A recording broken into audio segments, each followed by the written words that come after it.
Welcome to Quietly Confident Introverts, the podcast that empowers introverted women leaders and entrepreneurs to overcome self doubt and build confidence to thrive. Together, we'll explore your unique strengths, help you create a presence in the marketplace, and build profitable, impactful businesses. It's time for introverted women to rise, and it starts right here. Let's dive in. Welcome to the Quietly Confident Introvert podcast. It is the podcast that enables and empowers introverted women in business and leadership to harness their strengths and achieve their ambitions by building their confidence. And today, our topic is going to be on how to silence your inner critic and start celebrating yourself. My name is Patience Ogunbona, and I'm so excited that you're here with me on this podcast today and you're listening or you're watching via my YouTube channel. I want to thank you for all the comments and support that I've been getting from many of you and those of you that tell me that you're gaining a lot of value from it. That's why I do this. That's why I enjoy what I do. And, in life gives us lemons, right? And when we think about lemons, we think about how sharp they are and really how they affect the taste buds. But the truth about it is, then you consider that you can take lemons and use them in so many ways. When you dilute it and you mix it with sugar and you put all sorts of ingredients into it, you make it fizzy, you lighten it up, it creates a very refreshing taste, isn't it? So when we think about all of that, sometimes in life, challenges feel like lemons. Challenges really feel like lemons, and they impact our lives in very sour, very painful ways, very toxic ways that leave us with a bitter taste in the mouth. And we want to try to walk away from it and forget it, right? Don't we? We all do. However, when you're an introvert, one of the challenges is that we internalize the experiences from the that we have externally. We internalize it, we allow it to ruminate within us and cause us to feel quite low, have low self-esteem, struggle. Is worst when those things that happen that we internalize now become weapons for the inner critic to use against us. And that then makes you feel like you're struggling, you're stuck, because the inner voice is not positive, it's negative. And so, what we want to do today, because when the inner critic is rampant and it's really affecting your life, what happens is you can't move forward, you can't take action, you can't show up confidently, and what we all want to do in life, isn't it? Especially as women, we want to show up confidently. So today I want to really share some insights with you that I believe are key to help with this situation. And also, I would love to invite you to continue these conversations with me on my courageous leadership conversations sessions that I usually hold once in a while.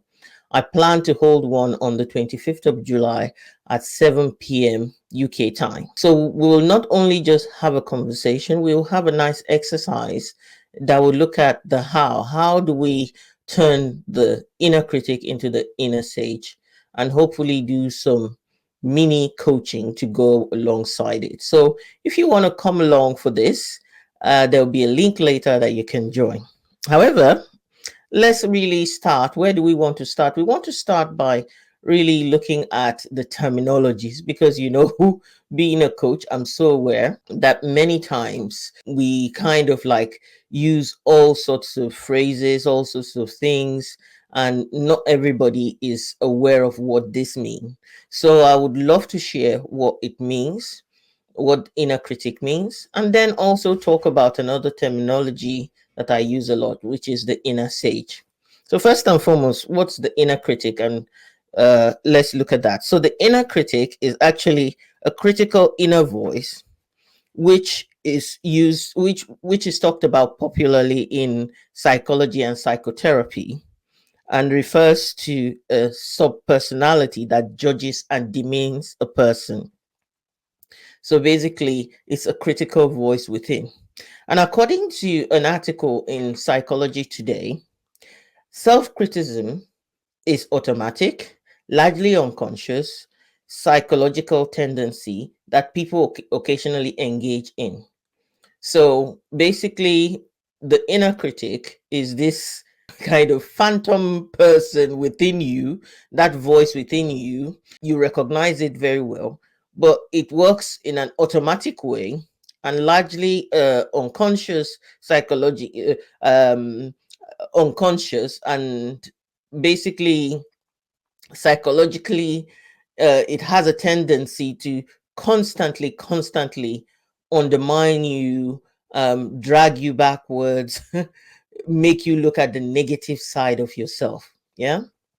And this article also talks about the fact that many high achieving individuals often have a heightened level of self criticism, driven by high standards. Through their relentless self critical voice, they push themselves to achieve excellence. Yeah.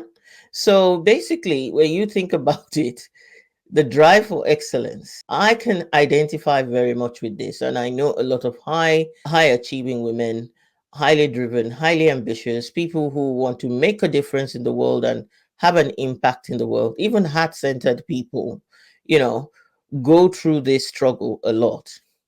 And what you're looking for is not to be perfect, but to exhibit excellence in the world. However, this self critical voice can stand in your way, right? So, but on the other hand, we then have the inner sage, which is what helps you to celebrate yourself. So let's look at what is the inner sage. The inner sage refers to our inner voice of wisdom, intuition, and self awareness. It represents the deep understanding that comes from introspection, self reflection, and mindfulness. Here is the benefit. As an introvert, we are great at introspection. But if the voice that is within is negative, then our introspection is going in the direction we don't want it to go. So, just briefly about the work that I do, I typically work with women who are in their 40s, who are highly driven, ambitious, who feel unfulfilled, yet they struggle with self doubt and owning their introversion. And my work entails really working with you to empower you to unleash that inner drive and see your introversion as a strength that you can harness to achieve holistic success. The thing I have come to realize is that research shows that, when I say that I work with women 40 plus, is because I can identify the times when I was most self critical about myself and felt like it was critical for me to take action to change the inner voice. I remember on my 40th birthday just jumping up and going, I'm going to show up in the world in the way that I ought to show up. And that was like I drew a line in the sand and I sang a song, during my birthday party that said moving forward. And it was significant. Although it had an external expression, it was an internal drive because I knew right up to that point, there were voices within that I did not want to control me. And having started this work, working on my executive coaching training and all of that stuff, I stumbled on articles and research that says that negativity bias tends to start getting amplified from the age of 40 onwards. But also, working with women, why? Is because I realized that women, especially around this time, start to exhibit signs of perimenopause. Most women do. And when women start to do this, you start to have symptoms such as fatigue, brain fog, increased anxiety, and depression. And what happens with all these signs and signals is that these things cause low self esteem and knock your confidence even more. Hence, why I believe that this is the critical time where you need to start working on your confidence. Now, don't despair if, like me, you are 50 and you are listening to this and going, oh, I should have started earlier. That's your inner critic. That's your inner critic trying to get you to look backwards. But what we want to do is to get you to start looking forward. So let's talk about that. Let's look at insights that will help you do that. And like I said, I want people to come along for my session of courageous leadership conversations because we will dive deeper into this. I've got some exercises we can do and, to take away some information and start to look at critically at the inner critic, right? So I just wanted to share three things with you and three key insights for you to look at how to silence your inner critic and start celebrating yourself. So the first one is recognize the tone. Many times, and before I even heard the word inner critic, I never really looked inwards to actually ask myself, who is speaking? Guess who's talking? I don't know if you've watched that film years ago, Guess Who's Talking? So I never really looked inwards to ask myself, who is talking? So recognize the tone. And what are the telltale signs of the inner critic being in control? You apologize too often for things. You're apologetic about yourself. Think about that. When you get too apologetic about yourself, when I personally find myself saying sorry for things I shouldn't be saying sorry for, or being too overly polite to people I shouldn't be overly polite to, I start to be suspicious of that inner voice. I start to think, is the inner critic trying to take control here? The other one is not acknowledging praise or just brushing things off. you know, when I start to hear, when people compliment you for something, like, oh, what a beautiful dress, and you go, this cheap thing? Oh, this fraily thing? Oh, forget about it, and you brush it aside. Or people compliment you for work you have done, and you say, oh, it's nothing, and you do that often. That is a sign that the inner critic is actually somehow in control. And then refusing to celebrate small wins, like I said in the beginning, most of the time it is highly driven and ambitious people that tend to have this inner critic in there, wanting them to achieve excellence, really pushing. Therefore, if it's not excellent, it's not good enough, and so a small win is difficult to celebrate. Progress is difficult to celebrate. Oh, if it's not the final thing, I'm not celebrating it. Maybe you can recognize that. Then another one, strangely enough, is procrastination.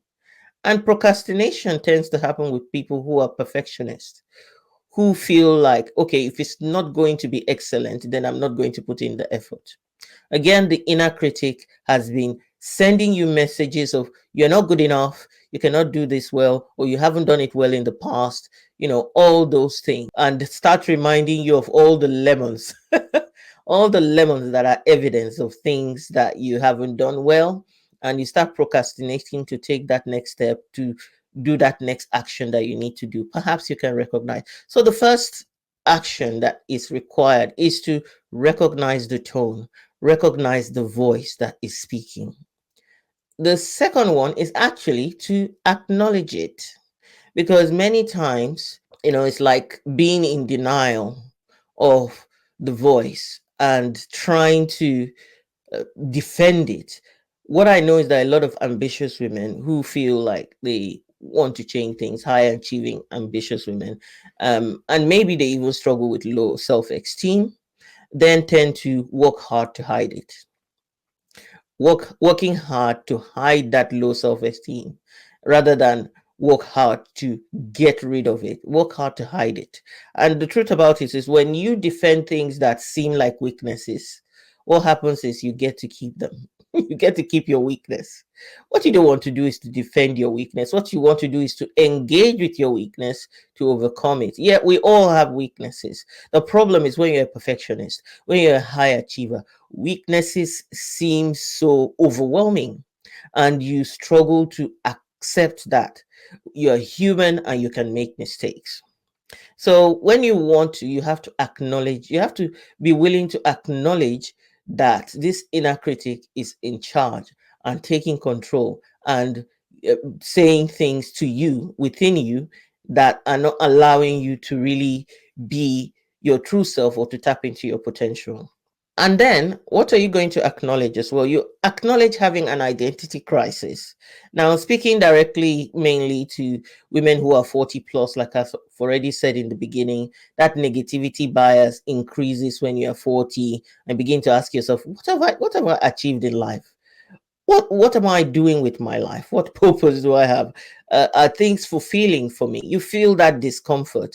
And also you have the stages you're going through with perimenopause that add layers of trying to erode your current state of capability as well, that then makes you question yourself and leads to lack of confidence. But you want to acknowledge that you're going through this identity crisis. That's why they say, midlife crisis. But what about having a midlife revolution? I have a friend who uses that word. So it's so important to recognize that this is an opportunity to have a midlife revolution. And then be willing, actually. It's work, it's a lot of work. That's why many people rather defend that lack of self esteem, hide, than deal with it. Because when you have to go through the exposure of working on it and of engaging with these feelings, this inner critic thing that probably you've had from childhood because people have spoken things into your life. Like I said, the lemons that are really sour, that are really painful, that we keep ruminating within our minds as introverts, where introspection should be making us more powerful, it's making us weaker because we're looking at the wrong things.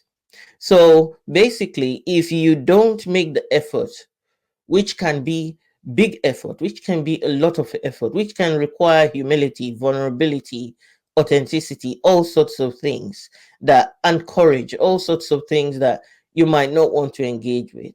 If you don't do that work, you continue to stay and the inner critic will continue to take control. So the last one, like I said, I just want to share three tips or three insights, and then hopefully you'll be inspired to join me because we have deeper conversations. We can have deep dives on the 25th at 7 p.m. where we'll talk about this closely and we'll do a mini exercise because we won't want to spend too much time. Little bouts of uh, solutions can be the way forward because when you think about working on yourself, sometimes it can be really overwhelming. So you start small, especially for introverts as well. So turn your inner critic into your inner sage.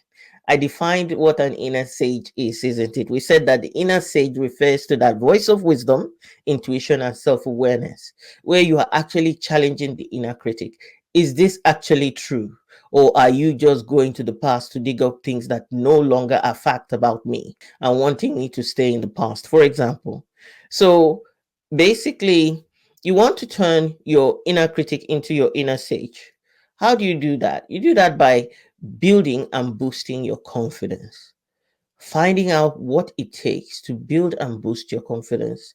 And you need to start doing that as a critical matter of critical urgency because your inner critic is, making things very critical for you.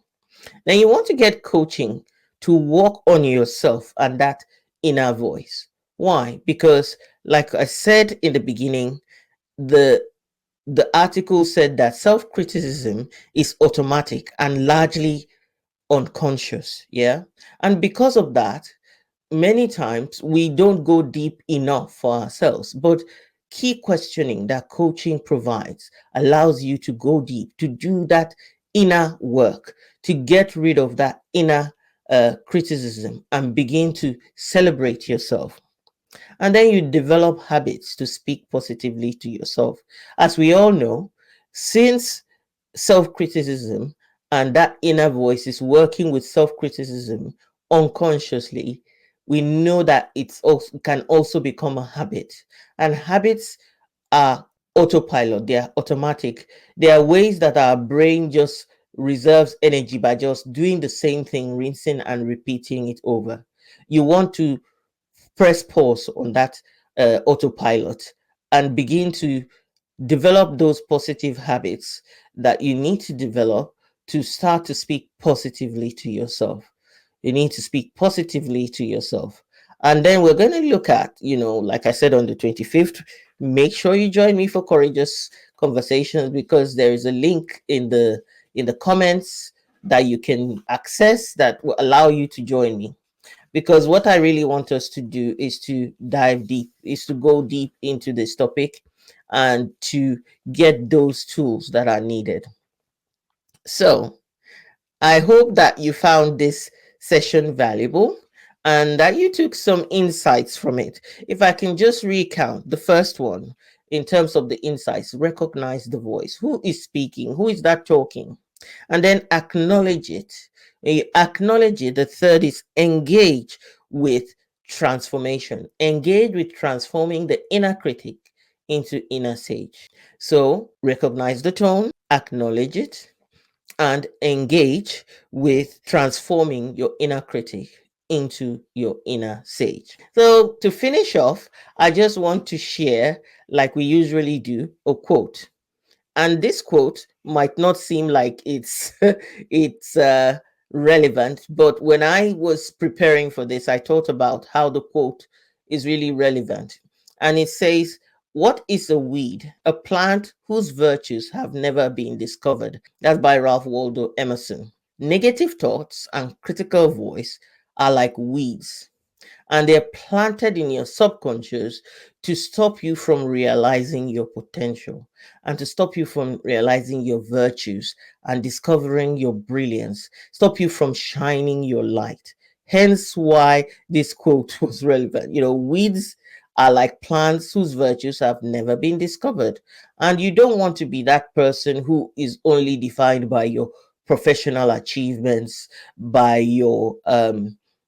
just your experiences. You want to go deep and define yourself by who you are. Take the pen out of the hand of the inner critic and write your own story in a different way. So I look forward to seeing you on the 27th. Come along and join me. If you're an introverted woman in business or leadership who wants to really continue to work on building that confidence, continue to work on empowering her inner voice, her inner sage, come and join us for Courageous Leadership Conversations on the 25th of July at 7 p.m. UK time. So glad you have joined me today. If you're ready really to take action, why not get in touch and let's start with having a one-to-one chat about what you really want to achieve and how I can help you to do that. I'm always here and I'm ready to listen. In the meantime, I hope that you recognize that you're a strong woman and your introversion gives you purpose and is your superpower. Take care and God bless. Thank you for tuning in to another episode of Quietly Confident Introverts. If you found today's discussion valuable, please subscribe, rate, review, and share the podcast with others. You can also connect with me, Patience Ogunbona, at The Visionary Introverted Woman. Until next time, stay confidently introverted.